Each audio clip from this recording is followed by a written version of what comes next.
মাছের মুড়ি ঘন্ট। তার জন্যে আমি মাছের মাথা ভালো করে ধুয়ে ভাজতে দিয়ে দিয়েছি। এদিকে কড়াইয়ে মুগ ডালটা লাল করে ভেজে জল দিয়ে সিদ্ধ বসিয়ে দিয়েছি। মাছ ভাজা রেডি, ডাল সিদ্ধ রেডি। দিয়ে দিলাম ভেজে রাখা মাছগুলো আর একটু গরম জল। এদিকে কড়াইয়ে তেলে দিয়ে দিলাম জিরে, শুকনো লঙ্কা, তেজপাতা আর এলাচ। দিয়ে দিলাম কুচানো টমেটো, দিয়ে দিয়েছি আদা আর একটু জিরে গুঁড়ো।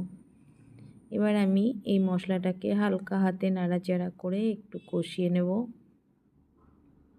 কষানো হয়ে গেলে মাছের মাথা সমেত যে ডালটা বাটিতে ছিল সেটা ঢেলে দিলাম।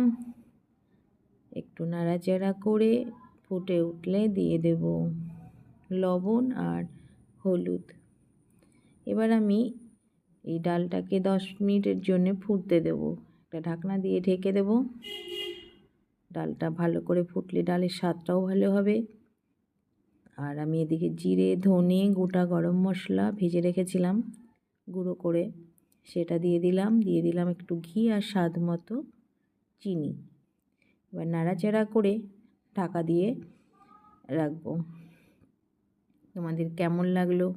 আমার ডালটা তো রেডি। তোমাদের ভালো লাগলে বন্ধুদেরকে শেয়ার করে দিও।